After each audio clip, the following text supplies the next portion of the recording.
Jangan sampai kamu menzalimi diri kamu sendiri dalam urusan waktu, dalam urusan perhatian, dalam urusan keuangan, dalam urusan kebutuhan-kebutuhan hidup. Kamu berhak untuk merasa lelah, kamu berhak untuk merasa capek, kamu berhak untuk memberikan kebutuhan diri kamu.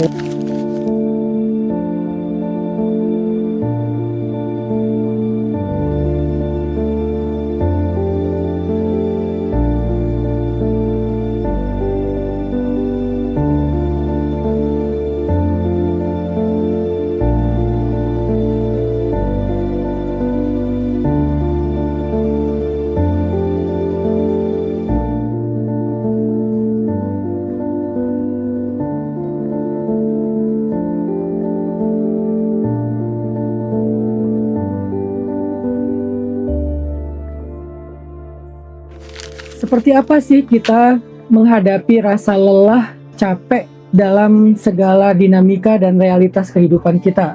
Saya pengen baca dulu nih beberapa komen teman-teman di sosial media ya tentang capek sebagai sandwich generation. Karena di konten-konten YouTube saya tuh saya bakal lebih banyak merespon komen-komen teman-teman di sosial media. Jadi ini salah satu bentuk mungkin komunikasi saya dengan kalian para subscriber saya yang udah setia ngikutin saya di YouTube sekian lama. Jadi saya coba merespon kalian walaupun bentuknya dalam bentuk konten-konten seperti ini. Ada yang bilang kayak gini nih, capek banget ya jadi sandwich generation. Aku ngerasa semua orang bergantung sama aku. Aku udah nggak tahu lagi istirahat itu rasanya gimana sih gitu. Dan masih banyak lagi nih komen-komen lain. Mungkin saya baca beberapa aja secara random ya. Ya misalnya ada yang ngomong, boleh nggak sih kalau sesekali kita tuh egois? Bisa nggak sih resign aja dari dunia ini? Terus ada yang bilang juga, aku tuh nggak bisa bilang enggak karena di pikiran keluarga kebutuhan anak cuman bekal untuk kerja aja dan masih banyak sisa gajinya. Jadi seberapapun yang aku kasih itu masih selalu ada kurangnya. Aku sekarang berada di fase dimana di tempat kerja aku ketawa-ketawa, tapi pas pulang sampai di kontrakan nangis. Terus tiap pulang kerja, tiap malam begadang mikirin diri sendiri, mikirin keluarga, mikirin ini dan itu. 6 bulan lagi mau merit, tapi tabungan selalu kepake sama orang tua. Mau nolak, tapi bapak gua sakit. Dari lulus sampai sekarang udah 5 tahun, udah nggak kerja. Dan adek gua masih sekolah SMK. Tapi di sisi lain, gua juga perlu buat kebutuhan gua sendiri. Ini contoh-contoh kasus ya yang muncul di tengah-tengah kehidupan anak muda sekarang yang mulai dewasa dan harus menanggung kondisi realitas-realitas seperti ini. Saya cuma pengen ngomong ke kalian teman-teman, capek itu adalah hal yang normal. Capek itu adalah fitrah manusia. Bahkan kalau kita membaca di dalam Al-Quran nih, ternyata para nabi juga pernah merasa capek. Kita bisa baca di dalam surat Al-Kahfi ya, ketika Nabi Musa melakukan perjalanan bersama muridnya, Nabi Musa bilang kayak gini di Al-Kahfi ayat 62. A'udzu billahi minasyaitonir rajim. Bismillahirrahmanirrahim. Falamma jawaza qala li fatahu atina ghada'ana laqad laqina min safarina hadza nasaba. Ketika mereka telah berjalan jauh, Musa berkata kepada muridnya, bawalah kemari makanan kita, sungguh kita telah merasa lelah karena perjalanan panjang ini. Ini salah satu contoh ayat merasa capek di dalam sebuah urusan itu hal yang wajar. Nabi Musa aja yang terkenal nabi yang sangat kuat, nabi yang sangat tangguh, ternyata beliau capek juga. Bahkan ketika Nabi Musa melakukan perjalanan dari Mesir ke Madian atau dari Kairo ke Yordania, Nabi Musa itu ngadu sama Allah, Rabbi, inni lima anzalta ilayya min khairin fakir. Ya Allah, saya benar-benar fakir, benar-benar butuh kebaikan yang Engkau turunkan kepada saya. Artinya, saya tuh udah capek banget dengan perjalanan panjang, saya sekarang lapar, saya nggak punya tempat bernaung, saya nggak punya siapa-siapa. Fakir, arti fakir itu sangat butuh, sangat dalam kondisi yang prihatin gitu. Jadi, merasa capek itu sebetulnya hal yang wajar sih teman-teman.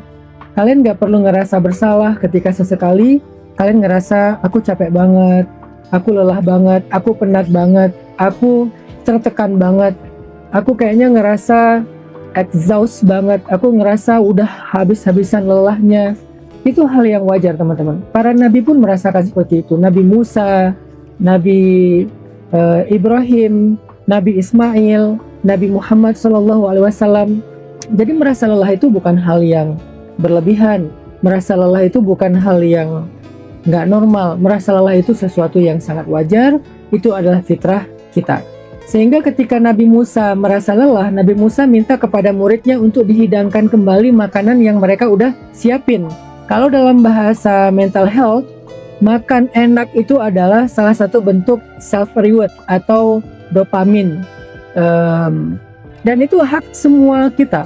Jadi kalau kita lagi ngerasa lelah, kita punya hak banget untuk memberikan apa yang membuat kita terpenuhi kebutuhannya. Kayak misalnya istirahat, atau makan enak, atau melakukan hal-hal yang bisa ngembaliin mood kita, kayak mood stabilizer, serotonin, atau mungkin mencari sesuatu yang bisa memenuhi kebutuhan emosional kita seperti hormon cinta atau oksitosin, atau bahkan kalau kita ngerasa kayak tersakiti secara mental dengan beban yang diberikan kepada kita, tuntutan yang diberikan kepada kita, sehingga kita butuh painkiller, atau kalian kayak pengen menghilangkan rasa sakit yang secara mental itu kalian rasakan gara-gara tuntutan yang berlebihan, gara-gara omongan orang, gara-gara beban yang sangat banyak yang kita sebut dengan painkiller atau endorfin.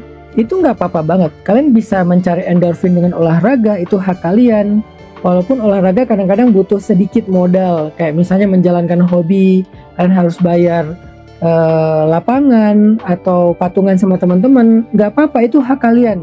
Atau kalian pengen misalnya kayak ke tempat yang lebih nyaman, ke alam, atau mungkin kalian nabung buat umroh, itu bagian dari serotonin kalian, mood stabilizernya kalian. Atau kalian makan enak, beli sesuatu yang kalian butuhkan sebagai dopamin, supaya kalian bisa merasakan kembali self reward, bahwa kalian itu layak mendapatkan itu hasil perjuangan kalian.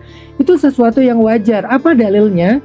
Nabi Musa yang bilang kepada murid beliau, mengatakan, atina ghada'ana, berikanlah kami makanan yang sudah kita siapkan. Jadi makan makanan yang udah disiapin, makanan yang layak, itu bagian dari dopamin, dan itu sah sekali. Sehingga kalian nggak disebut egois bahkan ketika kalian membagi harta kalian untuk diri kalian, untuk tanggungan kalian. Tanggungan kalian ini bisa keluarga kecil kalian, bisa juga anak-anak kalian, atau bahkan bisa orang tua, adik, siapapun. Tapi kalian harus membagi itu. Jadi teman-teman, itu nggak masalah sama sekali. Itu bukan hal yang berlebihan. Jadi teman-teman, justru saya berharap kita semua itu menyadari ya, betapa lelah kita itu adalah bagian dari fitrah kita sebagai manusia. Kamu manusia, saya manusia, kita semuanya manusia. Jadi sebagai manusia, kita merasa lelah itu hal yang wajar banget. Hatta seorang rasul, seorang nabi, sekeren Nabi Musa, Nabi Muhammad aja, mereka merasa lelah. Jadi kamu berhak untuk merasa lelah, kamu berhak untuk merasa capek, kamu berhak untuk memberikan kebutuhan diri kamu, waktu, atau mungkin kebutuhan-kebutuhan lain kayak tadi dopamin, self reward, karena kamu adalah manusia.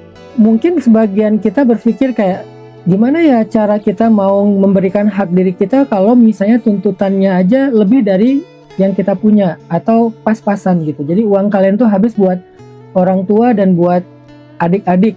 Jadi kalian nggak punya sisa lagi buat diri kalian sendiri, apalagi buat ditabung. Sebetulnya nggak berlebihan teman-teman kalau kalian mulai memanage keuangan kalian secara proporsional, secara adil ya. Kita nggak boleh juga bersikap zalim sama diri kita sendiri. Kita harus adil sama diri kita sendiri. Dan keadilan itu lebih dekat kepada ketakwaan, kata Allah dalam Al-Quran. I'dilu huwa aqrabu littaqwa. Bersikap adillah, karena adil itu lebih dekat kepada ketakwaan. Dan ketakwaan itu membuka banyak jalan keluar dan juga rezeki. Makanya kalian nggak boleh zalim juga sama diri kalian sendiri. Wajar sekali kalau kalian membuat manajemen, misalnya ya, ini sederhananya ya, kalian hartanya dibagi 3 misalnya. Sepertiganya buat orang tua, sepertiganya buat adik-adik, sepertiganya buat diri kamu sendiri. Ini kalau misalnya mau dibikin porsinya sama, walaupun konsep keadilan itu bukan berarti sama ya, tapi proporsional. Bisa aja dibagi 4. 1/4-nya buat orang tua, 1/4-nya buat adik, 2/4-nya buat diri kamu sendiri, atau setengahnya buat diri kamu sendiri. Dan itu sangat wajar. Artinya kamu nggak egois kok dengan memanage keuangan kamu, dengan memberikan hak buat diri kamu sendiri. Bahkan nanti ketika kamu udah berkeluarga pun kayak gitu. Selain kamu menafkahi istri dan anak-anak, kamu juga butuh biaya untuk dirimu sendiri. Karena saya punya teman, dia pernah curhat kayak gini. Setiap dia dapat gaji, selalu diserahin semuanya buat istrinya. Jadi istrinya yang ngelola keuangan, sehingga dia nggak punya bagian kecuali yang dijatah sama istrinya. Menurut saya sih nggak fair ya, dan itu nggak adil. Karena kamu punya hak buat diri kamu sendiri. Misalnya kamu yang bekerja kan, kamu yang bersusah payah gitu kan.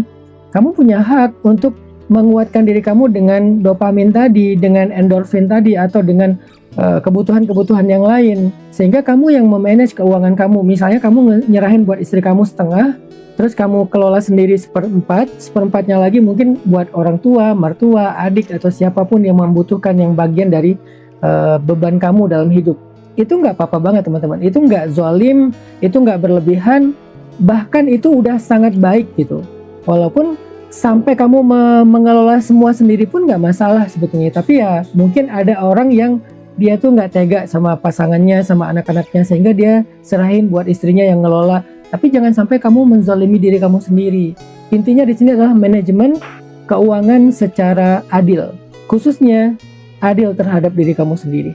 Manajemen waktu secara adil, manajemen emosional secara adil. Kamu nggak boleh hanya nyerahin perhatian kamu kepada tanggungan kamu doang, kepada orang tua kamu perhatian banget, kepada adik kamu perhatian banget, kepada istri dan anak atau suami dan anak kamu perhatian banget. Tapi dirimu sendiri kamu nggak pernah perhatian.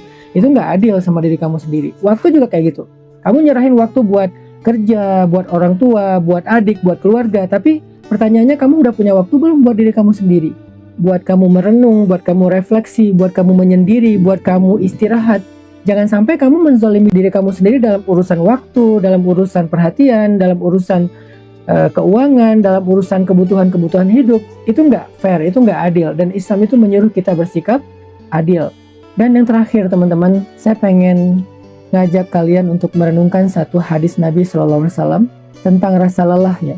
Nabi pernah bilang kayak gini, dalam sebuah hadis riwayat Bukhari dan Muslim. Kata Nabi, "Ma yusibul muslim min nasabin wala wasabin wala hammin wala huznin wala adha wala ghammin hatta syaukati yushakuha illa kaffarallahu biha min khatayah."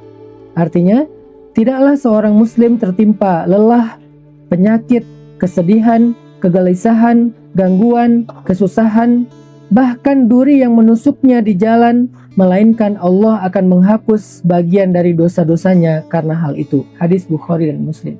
Jadi teman-teman, kita hidup di dunia yang pasti merasakan capek. Tapi kalau kalian sadar bahwa capek kalian itu adalah capek yang ada value-nya, ada harganya di sisi Allah SWT, mungkin kalian akan ngerasa kalian adalah orang yang paling beruntung dengan semua beban-beban yang membuat kalian capek.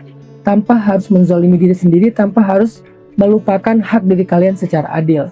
Mungkin tadi kalau dibagi 3, sepertiganya buat diri kalian, 2/3-nya untuk orang lain, maka yang 2/3 itu adalah capek yang akan Allah nilai, capek yang akan Allah berikan penghargaan, capek yang di sisi Allah itu ada nilainya, ada sesuatu kebaikan, pahalanya, penggugur dosanya, diangkat derajatnya.